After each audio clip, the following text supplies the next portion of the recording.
take whatever's kind of newsy with AI, and if you can turn that into a lead magnet, it's probably going to do well. Like AI doesn't have to be your niche in order to make that work. Let's just take the example of you're in the AI space and you sit down and you're like, I'm just going to teach you how to use Claude Code. And you sit down and you already know how to use it. You just walk through the steps. Or you say, watch me land a client on LinkedIn. The other, I think, question there is how much of the success of the video is the editing and the kind of the production value versus the actual value of the content? I think that production quality is like a small lever, and getting the intro and hook right and stuff, I think that matters a lot. But I think the content quality and how it's packaged is going to make the biggest difference. What's up, dude? What's up? We're live. All right. In person. We're doing this. In the flesh. Yes. I mean, I think at some point we'll have to, figure out an intro or something, but where do you want to start?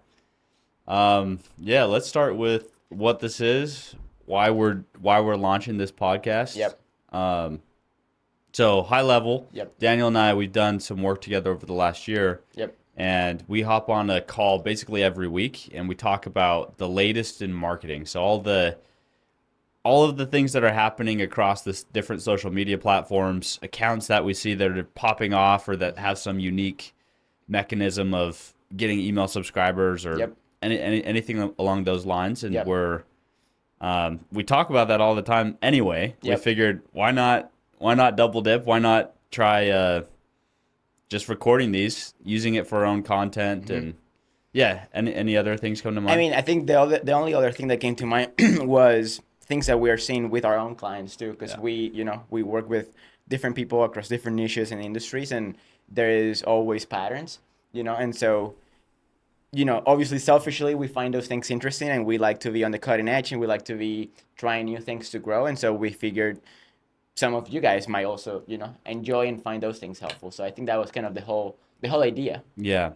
And I think we were talking about this a little bit yesterday, but the idea of just making it actually tactical and useful, because we're still pretty young in our careers, and not a ton of people know us, and so making sure all of the ideas are interesting and useful will be important as well. That's the goal. So I think if we had to make some sort of promise, it's things that are novel, cutting edge, obviously useful, and tactical and actionable. So, sweet. Well,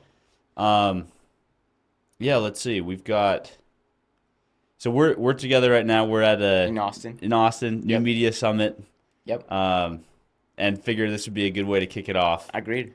Name? Should we touch on that? On what? The podcast name. Oh, we were adjusting it a little, but well, I think the last iteration, because we've been going back and forth on it, but the last iteration was the Marketing Ideas podcast. Yeah. Right, and I think even though it's I don't know. How do you feel about it? I really like it, to be honest. I really like it as well. I think it encompasses everything we want to go over. And I guess marketing might be a broad term, because we're less ad buyers than we are on the organic side of things. But I think it's good.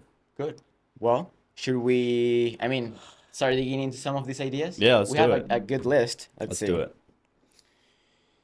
So I think the first one was one that you added, which was the Beehive money button.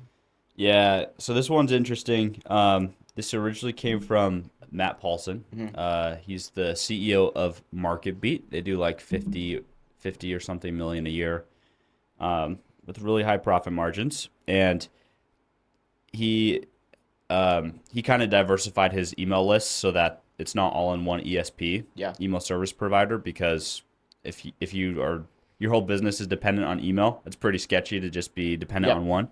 So I guess he has an email list now on Beehive. And so he calls this the Beehive money button. And you can really do this on any platform, but what you do is you go through your email list and you make a segment of your most active subscribers. So the criteria that they set was so they joined more than 7 days ago. Okay. They've opened twice in the last 7 days. Okay. And they've clicked once within the last 14 days. So they're like just your most active subscribers. If you want to get a little more aggressive, um, you can adjust that a little bit, Yeah. but you get the idea. Yep. And then you make an automation with your 5 or 10 best marketing emails that you've sent. So you go and look at previous marketing emails. Yep. And then the Beehive money button is you just click add to automation. I like it. And like the most active subscribers tend to be the ones that buy. And Yeah. so like, That's smart. why are you not pitching them? Yeah. Did he share any stats on like any like, I don't know, like interesting revenue spikes or like revenue numbers that he's been able to get from that sequence alone?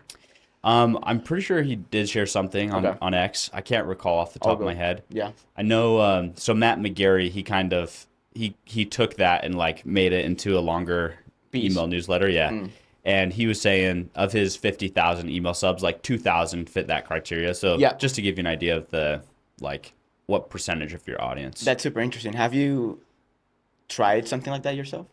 Kind of. I've done if you click more than twice on my book a call link, then you get a sequence or something. But that's pretty much it's the same idea. Very similar. Yeah. Yeah.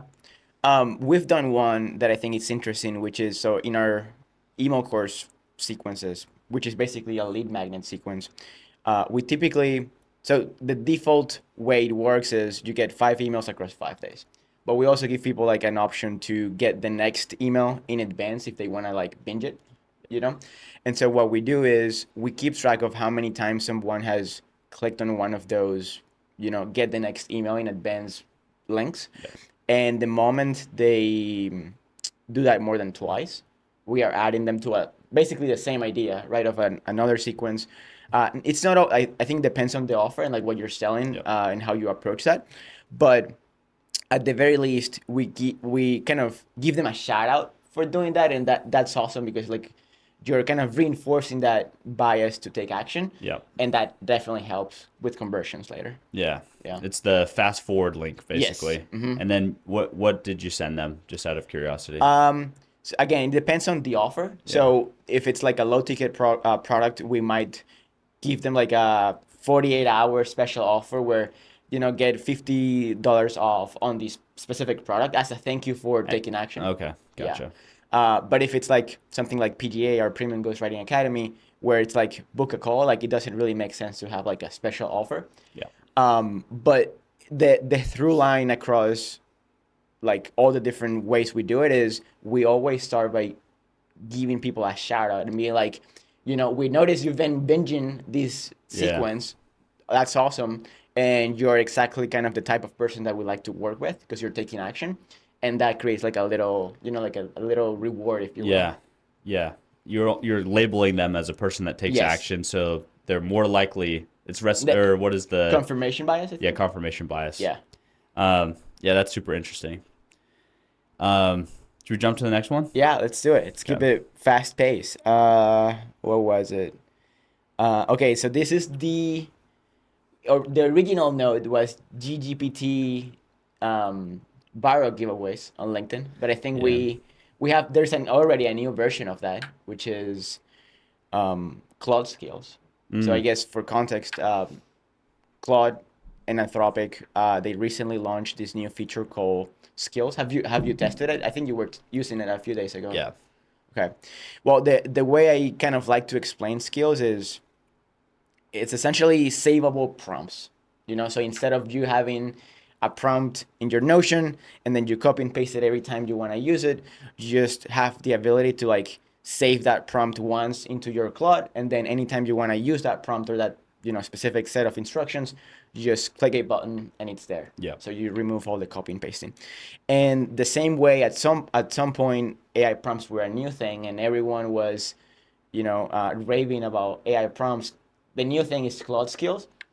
And so I personally, as a marketer, I'm always looking for those little inflection points and try to find opportunities to use them in my marketing. So the idea was last week I ran a viral giveaway post on LinkedIn. And it's funny because I've been complaining about LinkedIn Rich being down for a while. Yeah. And my giveaway is not performing. And then this one that was a kind of Claude Skills related giveaway performed pretty well. Popped so, off, yeah. And I'm seeing that not only with my own account, but also with a bunch of other people that Yeah. I've been, checking out. So have you seen the same or? Yeah, I think the kind of the meta here is whatever is the latest in AI, if you can package something, like Yes. it'll do well. Yes. I have a client who who is in the like AI automation space. Yep. Similar thing, Yep. like big file giveaway of a Yep. bunch of code and Claude skills and stuff. Yep. And absolutely popped off, like 6,000 comments. I or saw that. That something. was crazy. Yeah. Mine wasn't as good. But still, like, it's great signal. And go back a month ago or 2 Yes. weeks ago, and like the GPT Yes. viral giveaways were working great. Yes. So kind of the meta here is like take whatever's kind of newsy with AI, and like if you can turn that into a lead magnet, it's Yes. probably going to do well. Agreed. And I think that the other thing that's could be helpful for people is you don't have, like, AI doesn't have to be your niche in order to make that work, right? Like, so in my case, my niche is like email marketing and newsletters. And so I just try to find ways to use that new technology or those new features or tools in my work. And then that becomes kind of the angle for Yes. the giveaways. Yeah. So what did you do? You did Claude skills around Yeah. something email marketing related, right? Yeah, it was basically like a bolt of 12 different Claude skills to help you create lead magnets, which Cool. is like a core part of everyone's email marketing strategy, Yeah. Yeah, that's really interesting. I don't know why this just popped up, but Yeah. I was just thinking on LinkedIn, you know how a lot of people, one of the strategies they use is they'll look at everyone who viewed their profile and like their signals. I that just connected with me with that's basically what you're doing with that Beehive money button. It's like you're Yeah. just looking for the signals of Totally. the most active, interested people and reaching out to them. Yeah. Except it's all done on an automated fashion instead of manually. And that's the beautiful part about email. Yeah, right? that's true. You can automate those, Very those true. things. Yes. Um, Yeah, I think there's actually some interesting, like, so we've talked about Trojan horse offers quite a bit, but like usually when you and I are talking about that, so high level Trojan horse offer is basically doing a free service to get your foot in the door with somebody. And when we've taught that and done it in the past, we've done it all through outreach. It's like very personalized, customized. Yep. But when you have an email list, it does make it like. Do you mind kind of touching what you've been experimenting with? Yeah, totally. So I think the kind of the context we can dig into more in depth, like on the next episode. Yep. But the context is, now that I have an agency, I'm also trying to use my email Congrats list. on that, by the way. Thanks. 2-3 weeks old officially. Yeah. Feels still in the honeymoon phase. Yeah. And is the Ninja part of the agency? We made it part of the agency. So, Let's go. The agency is called Velocity, and so we have like our own different logo. But I love my Ninja branding, as you can Clearly. see. And so I found a way to like still weave it in to Yes. the branding, and so now I have to get a new T-shirt because the new version of the Ninja has the Velocity logo. Oh, nice. But anyway, so I'm now trying to use my email list to book calls for the agency. And it's funny because for the longest time I've been telling Matthew he should be booking more calls for his agency from his list. And now that I'm trying to do that myself, I realize I would say it's just a different game. It's different than when you are trying to book calls for like a B2C or like a coaching program offer.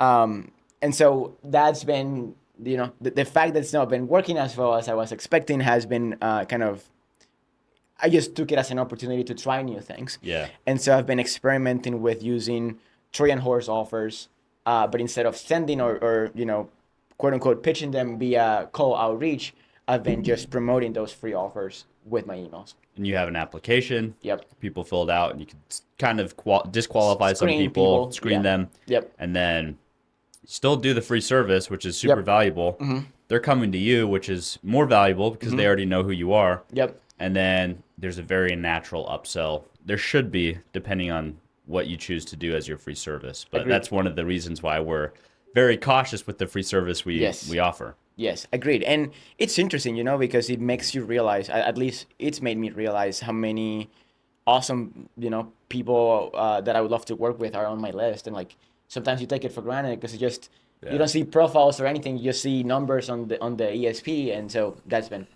cool. Yeah. Yeah. That's very cool. Cool. Let's Real quick, are you planning on trying or hopping on the cloud skills train? Claude Skills, yes. This it's been out for a couple of weeks now. So I started it earlier this week, so I'm already late. That's just how everything is right now. Yeah. I just mentioned that Claude just came out with that like repetitive And I didn't tasks, know, and yeah. we haven't touched on that yet. Yeah.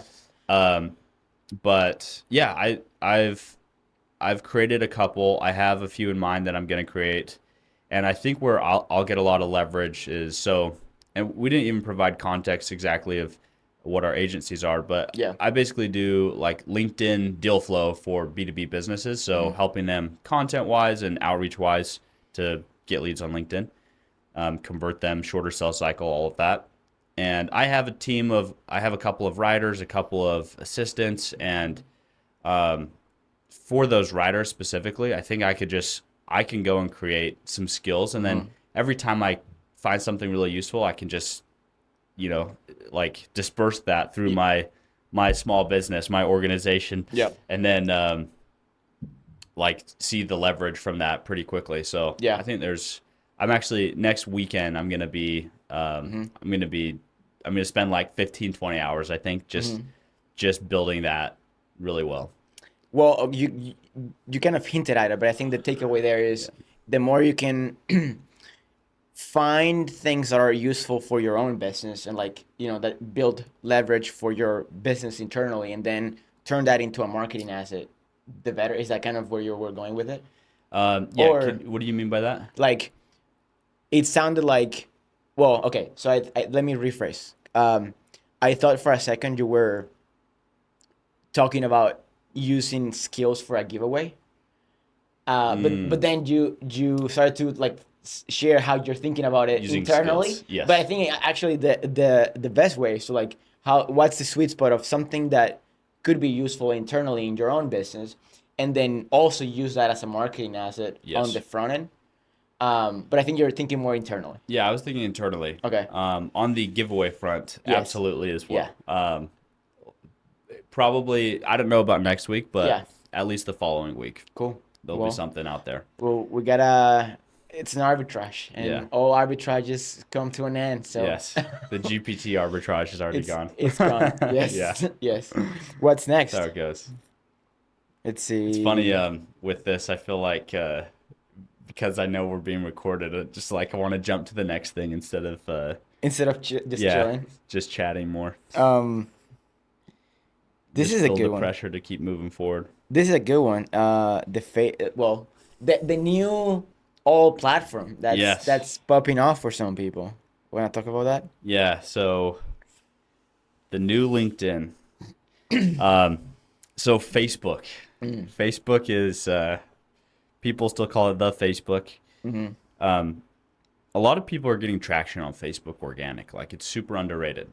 I'll tell you, the first person I saw talking about this a while back was when Hormozy did a video describing all the different social platforms, and he ranked them like one of the S tier, A tier, B tier, whatever.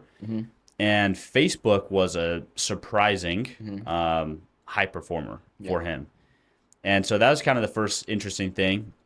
And then in the last month, there's been like 5 people who I've seen that are just crushing it on Facebook, and usually not even treating it as their main channel. Wow. Because Facebook's kind of it's like every platform has its own distinctiveness. Yeah. Facebook is very much a conglomerate of everything. So you can make it look like LinkedIn or Twitter or Instagram, and no matter what you do, it can work. Yep.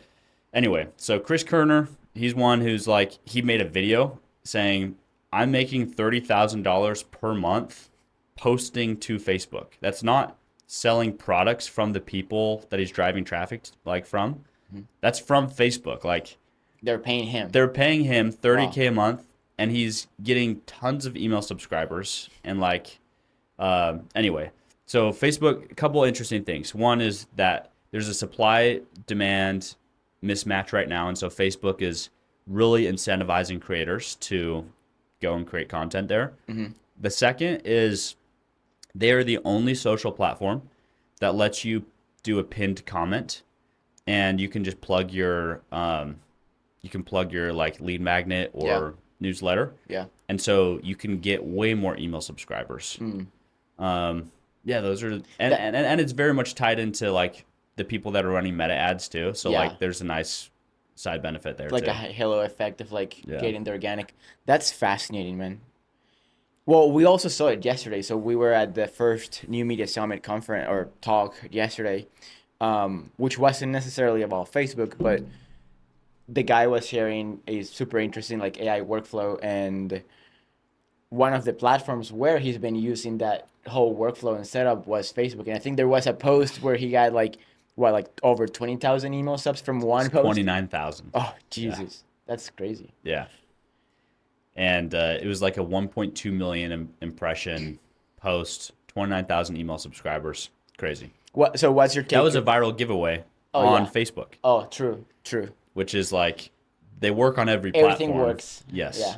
The nice thing about Facebook though, like just like Instagram, is that you can automate it. I mean, technically on LinkedIn you can automate them too, but it's kind of risky. And so a lot of people like us, we do it manually. But you can automate it, and ManyChat. 20. I mean, I think even Facebook has a feature now where it's like native, like it's native. ManyChat inside of Facebook, because I did a launch for a client recently, and I was like, "Do you guys use ManyChat?" They were like, "No, we use Facebook. They have that functionality as well." Yeah. And I was shocked, but that's cool. Yeah. And for people like you and I who have 30 plus lead magnets we've created, it feels like a good opportunity for us. Well, the question that I kind of, when you hinted at that idea and we were chatting yesterday, I was like, well, would that work for us given kind of the nicheness of our content? Do you have any takes? I know you're you're starting to try it. How's that going so far? Because I talk about LinkedIn mostly. Yeah. Like content marketing. Yeah. Social content marketing. Yeah. I think, so what I've done so far, just because I wanted to start experimenting, is I just had my executive assistant just publishing all of our LinkedIn posts, like of that day. We just published directly to Facebook. So the kind of technical setup is interesting too, because on Facebook you could have your personal account and you could post from there. You could also. Do you want to? Yeah, that is the question. I could say what I did. It's funny, but then you could have a business page. Yeah. And I know that's what Kerner Office, Chris Kerner does. I don't know what some of the other like Facebook creators are doing. Yeah. So, like, if you were to do it, I don't know what you would want to do if it's from you create. So I'll tell you what I did. Yeah. First thing I did was I created a new Facebook account. That's smart. Made it personal. Yeah. And I just called it my name, and I started posting. And then what happened is I started getting people I know in real life trying to follow me, and I was like, this isn't vibing. And so what I did instead was on my main personal Facebook, I just connected it to my business page, which has been called Tribe Digital, the name of my agency. And then I changed the name from Tribe Digital just to Matthew C. Brown or whatever. Yeah. And that's where I'm posting from. Interesting. So far I'm getting I don't know. I've gotten a couple hundred views off of a 0 follower account. Any payouts? Yeah, big payouts. Yeah, no, not yet. So you're literally reposting what you're posting on LinkedIn that same day? Copy paste. Have you tried or thought about taking your best because you've been writing content for a while now. Yeah. So you could also just find your best LinkedIn pieces and repost those. Yeah, I could. It was just very much a V1 thing. Like, sure. As you're aware, I'm focused on a few other parts of my business right now. Yeah. And once I'm focused on traffic again, then I'll go experiment a little harder there. That's interesting. I mean, I might give it a try. I'm definitely not gonna use my old high school Facebook account. I'll Yes. probably do the same as you and just create a new one. If I were to try it, I would probably start by doing what I just said of reposting my best piece of content. Yeah. And I would probably, I don't know if I would just do that or like try a mix, but my limiting belief is that my niche, my content, my bread and butter content can be or could be too niche potentially for Facebook. And Email like, marketing. yeah, like very in the weeds email marketing for a very specific type of business. Yeah. And so my hypothesis is that if I were to try it, I think it could potentially be interesting to try go like a layer higher top of funnel, and like instead of just posting about newsletters and email marketing, do like a mix of broader like just marketing in general, posts, and then also kind of combine that with like the more niche, the more specific ones. Yeah. My take is Facebook's bigger than LinkedIn or Twitter. So like, Fair. Yeah. I bet There there's are plenty business of people. owners, Yeah. on there. So Yes. yeah, I just need. I feel like a beginner. But yeah, I mean, right now LinkedIn's driving the majority of social traffic for both you and I.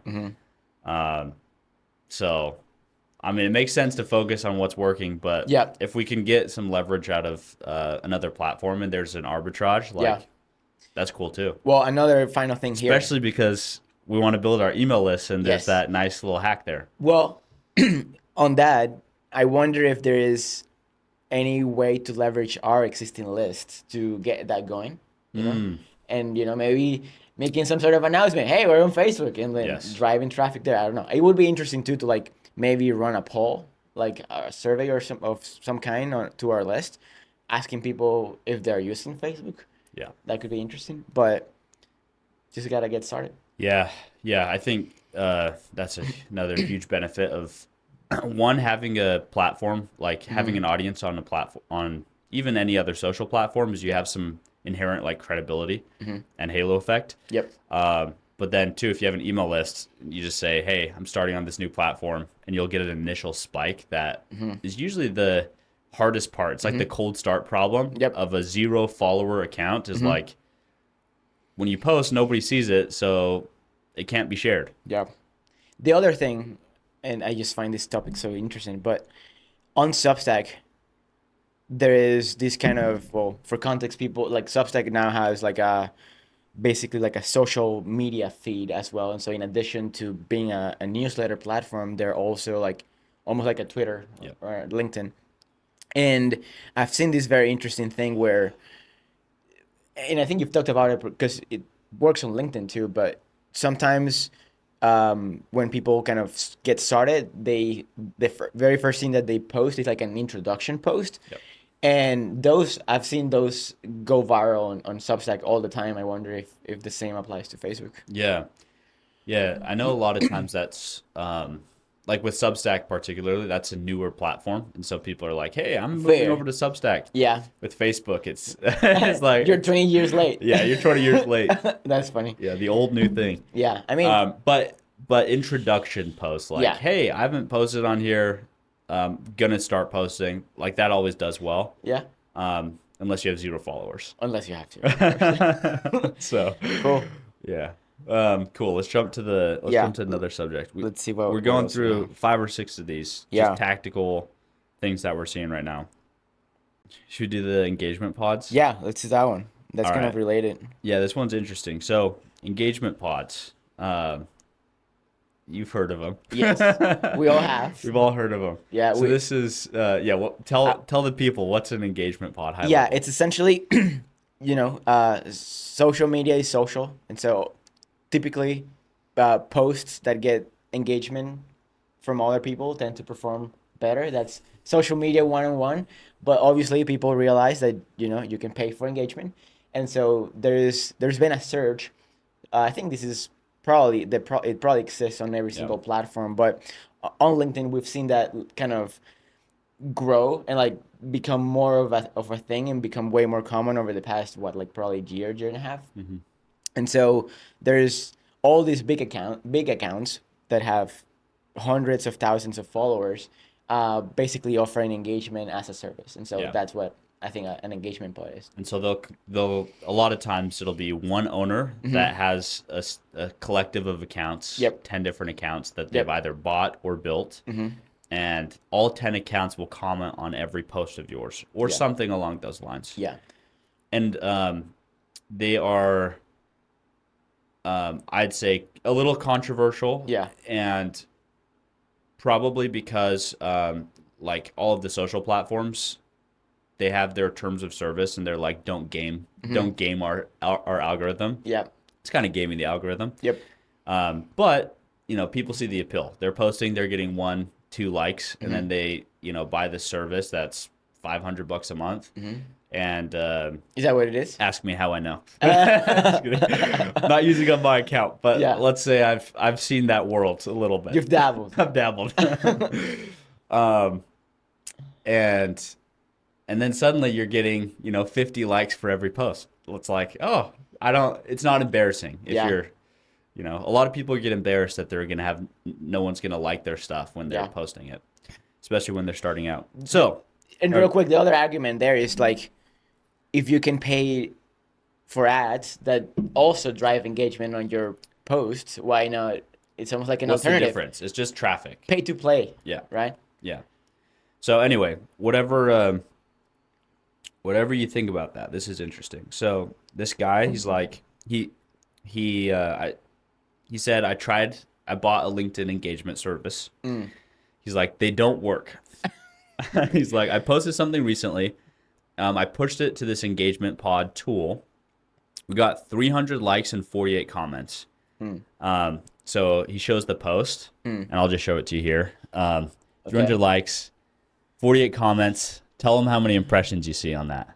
Ooh, 747. Yeah. Not too good.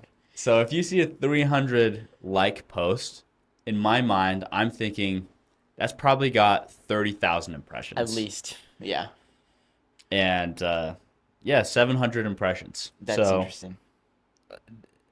I don't know exactly like why that is. Yeah. But my theory would be that LinkedIn somehow recognizes that it's the same people, engaging with the same accounts, and it's like, sure, we want, we see what you're doing, so you can get the likes and keep it within your little circle. Yeah, exactly. Like, and don't let it spread out. Yeah.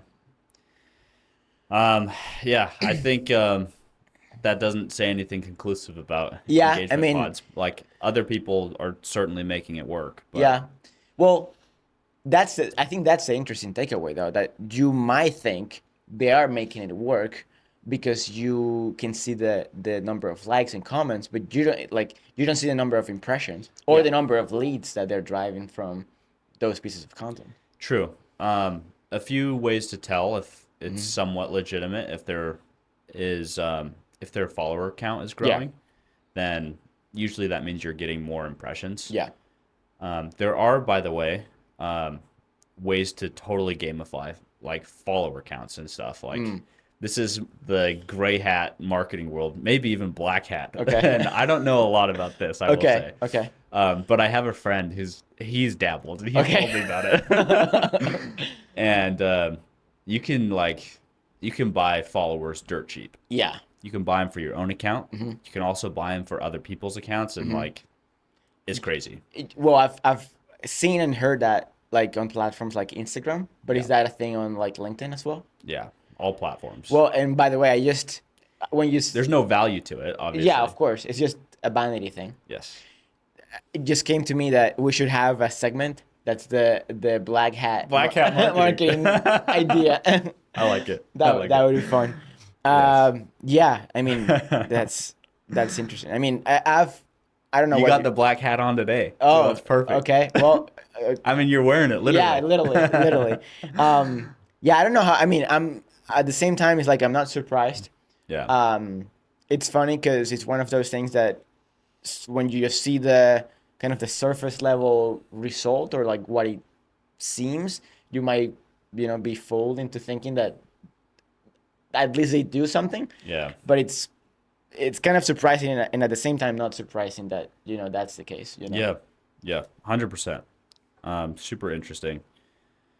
Every platform has them. They have different names. So like on Instagram, they call them people buy shout outs. That's like the big thing. On X, they buy retweets. Retweets. Yes. I feel like those work better though. Yeah. Why I do you don't think know. that is? I don't know. I love The retweet has a natural, like, you're literally just posting it to your audience. yeah. A comment isn't doing that. No. And so Yeah. LinkedIn, like, doesn't do the same. Yeah, but also, I mean, technically, LinkedIn has the Repost. feature, but I Very don't feel. few people use Yeah, that. and I feel like it doesn't hit the same. Yeah. On X, when if someone has a good account and like a decent sized following and they're engaging with like constantly, and if you get a retweet from them, you can expect like a nice boost Yeah. from that. But like on LinkedIn, I don't think it feels the same Yeah. or That's hits the interesting. same. What do you So think? let's jump to another subject. Yeah. YouTube. Oh. YouTube is another one we've been talking about a lot lately. Yeah. High level, very bullish. Yep. Yes, some of our clients and other people we know have just they make it work on YouTube and then they don't have to do anything else. It's like they win. They win at business. It makes it way easier to grow on other social channels Yep. if you are doing well on YouTube. Yep. Because people are spending so much time with you, so much affinity, and you post on LinkedIn and they're like, "Oh, you're here too?" Like they're automatically engaging. Yeah.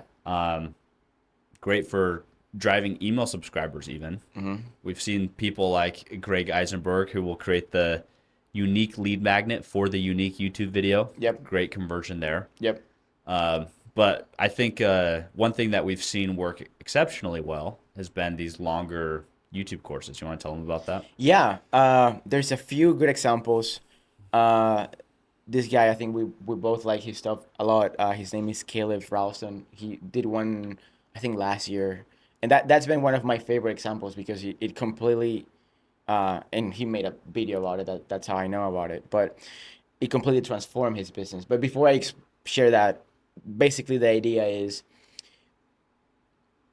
how can you essentially, instead of gating your best content and like your most valuable content, he kind of took the opposite approach there, and he recorded a 6 hour long course that he could feel good about charging money for. And then instead of putting that behind a sales page and actually charging money for it, he literally put it on YouTube for free. And not surprisingly, it blew up. Yeah. Obviously, like, there's a bunch of nuances and we can dig into some of the nuances, but from what he shared in his video, kind of doing a debrief on how that went, I think he grew his email list to like over 40,000 email subs. Crazy. Not all of the subs I think came from that, but it's like probably like 80% of the email subs came from that. The video itself, I think it's approaching 800,000 yeah, plus views. I wouldn't be surprised if in a few months it has like over 1 million views. And then lastly, I think for a good time or for a long time, his whole kind of monetization vehicle has been consulting, and so that's also led to a bunch of people applying to work and like become clients of his consulting. Yeah. I did a breakdown post on his content like I don't know, like 5 months ago or something. Yep. And I remember he had 10 YouTube videos and like 80,000 subscribers or so. I can't remember how many subscribers, but it was something absurd where he didn't post that often. Yep. But every post was a blockbuster post. Yes. That just like that's all he was doing, and it was very impressive how well that was working for him. Yeah. So I think there's a couple takeaways here. One, blockbuster posts are amazing. Like if you just spend, instead of an hour on a post, you spend 10 hours on a post, it might have 100x result. And so, you spend 100 hours, 100 posts, or 100 hours, one post. It might be better to do the one post sometimes. Yeah. That's one. And then the second is these like long courses that you give away for free on YouTube can work exceptionally well. Yeah. And I think I've seen a few that are compilations of different videos. Yeah. Hormozy has a sales one. And then also like that Caleb one, it's kind of scripted from the ground up. Yeah.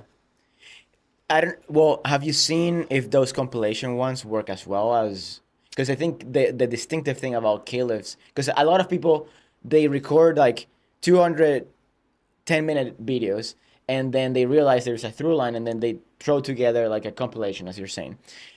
I think that's cool. Obviously nothing against that.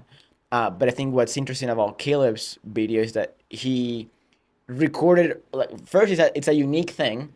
So it wasn't like 10 or 100 different 10-minute videos compiled together. So it was like a unique thing.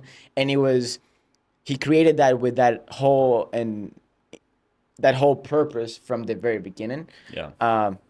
But yeah, I've seen, I mean, Hormozy's Hormozy, so Yeah, like, that sure. did well. I've seen a few compilations of, they combine a bunch of videos that's on one specific topic. Yeah. One that comes to mind is Cole Gordon. Yeah. He did one on sales training as well. And I think I've heard him mention that was one of his highest performing videos. Makes sense. And like, it's very evergreen. Yeah.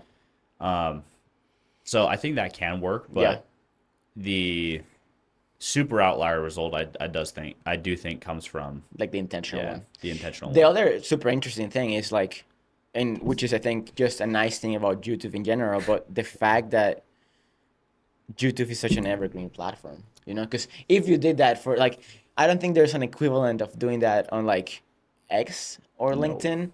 Maybe Substack now, maybe.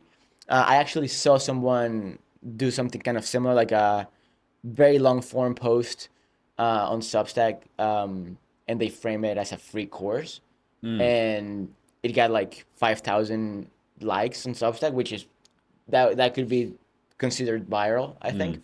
But yeah, I think what's interesting about YouTube too is that video is not going anywhere. It's actually going to continue to pay dividends for a very, very long time. Yes. And it just makes it very worth the effort, I think. Yeah.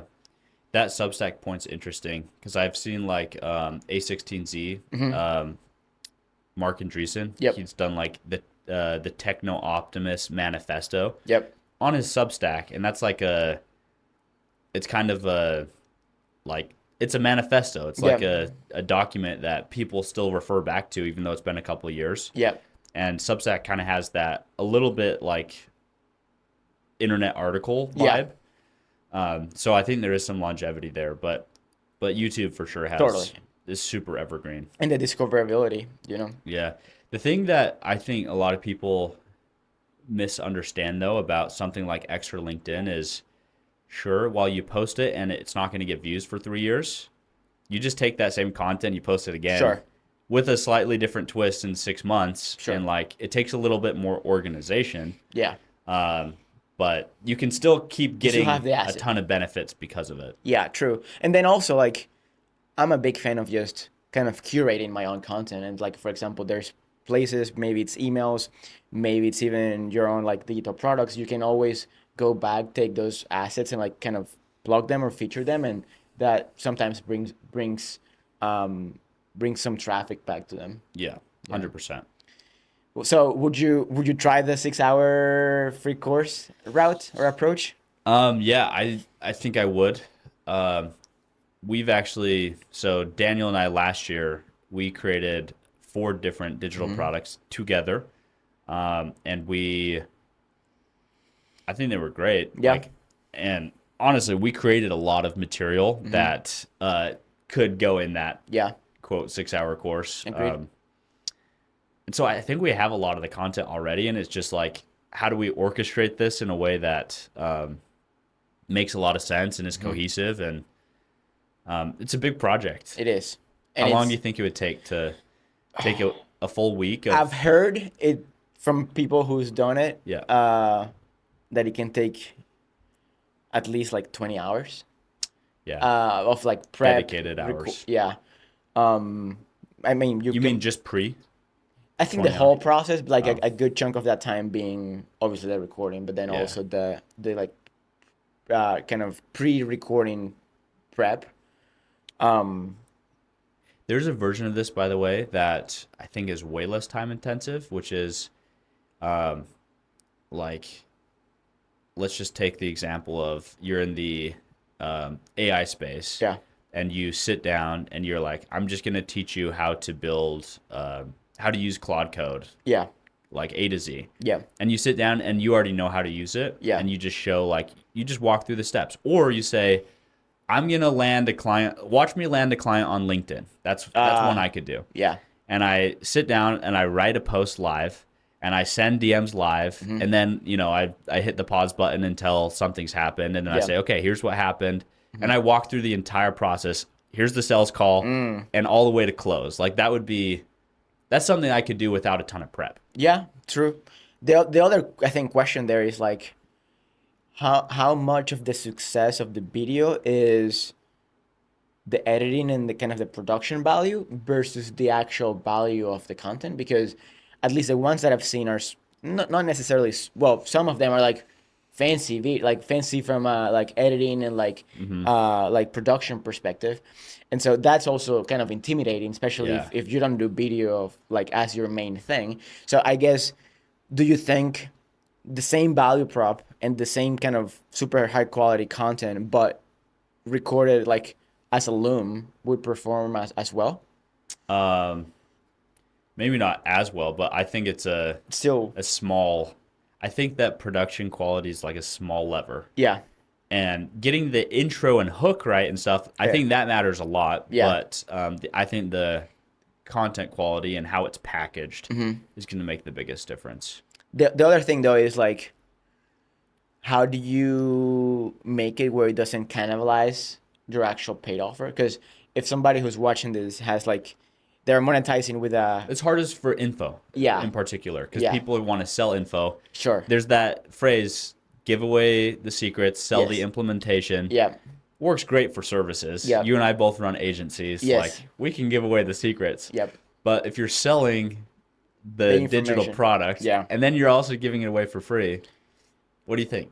That's interesting. I think, and yesterday we were walking back from dinner and we were chatting about this, but I think with AI, I think there's a very interesting, and I don't think there's someone who's done it like, I don't think it's a thing yet, but I've seen some people dabble with it. And I think there is something interesting where, well, actually, a lot of people have been charging and selling AI prompts over the past 2 years. I think that became kind of a next layer of evolution of like selling info. Instead of just selling a course module, you sold the prompts and people can just copy and paste them and get the results. And so it's almost like, because at the end of the day, people are just buying, they're not buying information, they just ultimately want the result, right? And so I think, how can you use AI to get closer to selling the result? Yeah. You know, and so that, it's almost like, if that's the case, and you're selling, for example, a bolt of Claude skills, then maybe it's fine for you to share the information for free, because the next but more valuable thing is not the information but the actual skills, or you know, I don't know. I think that's interesting, and that could change how you sell information online because of AI. Yeah. But this is probably a discussion for another podcast, but it's kind of like, what does the future of education businesses look like? Yeah. And you in particular, you've worked with a lot of companies in that space. That's like your primary niche that you serve. And we were talking about this, and I thought you had a really good take on it. Should we share the high level? Well, okay, well, tease me, because I'll just tell you what he told me. Yeah. Which I agree with, and I'll say it in my own terms. But basically, like, a lot of the DIY, like, just buy this and I'll help show you, will turn into done with you. Yeah. And maybe even some of the done with you, like coaching offers, will even turn into more of done for you. Yeah. And the reason why is because AI is making delivery more scalable, where you don't need a massive team. Like an agency, inherently, it's harder to scale because you need people that can do the service. Yep. But if you can have agents do the service, then you're just a marketing machine and you've got an automated back end. Yeah. And so that was kind of high level, like where you thought it was going, and I agree with. Yeah, I think it's interesting because almost if I feel like the do it yourself layer might even like go away because it's like you either hire humans who are using AI to do it, or you get prompts and skills, and then you have AI do it for you. Yeah. So that I think that's very interesting. Yeah. Yeah. And like the DIY is almost like the lead magnet on the Yeah, front the end. free Like one, here's the how free you do it. information. Here's how to think about it. Yeah, that's super interesting. Yeah. Where do you think SaaS? I mean, without getting too into the weeds there, but I think SaaS also is like an interesting. Well, that would be actually the agent does like software does it for you, like software as a service. Yeah. Yeah. What's the question there? Yeah, I guess the question initially was where does SaaS fit into that? But I think Have you seen the stock market by chance? no. Try not to look. Yeah, smart. It's gone down hard, and For SaaS businesses? yeah. Mm. Did you see there's a big article, it's called Something Big is Happening. And it was on AI. I think I might have sent it to Yeah, you. I read that. And that plus like there's some big like creators who hedge fund readers like read from, and he was talking about how basically AI is going to completely disrupt SaaS. Yeah. And so SaaS valuations have just like they've dropped hard. I think like Figma that just went public like a year ago or something, they're down 80%. 80? 80. Oh, Adobe's down like crazy. The funny thing is, if you look at like their free cash flow, it's like up and to the right. Yeah. And then their valuation's getting hammered, so it might be a great buying opportunity, or maybe SaaS is completely That's interesting. It's completely wrecked. So a lot of people are thinking SaaS is like screwed. Who knows? I don't know.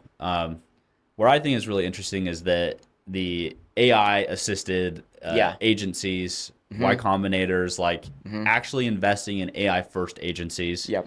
Because you can charge whatever higher prices and not have a human in the loop on the back end. Yeah. Or have a human in the loop, but like But it's still way cheaper and like more efficient. Yeah. Yeah. The automations are doing most of the work. Yeah, I don't know. I feel like info is becoming like education is becoming SaaS.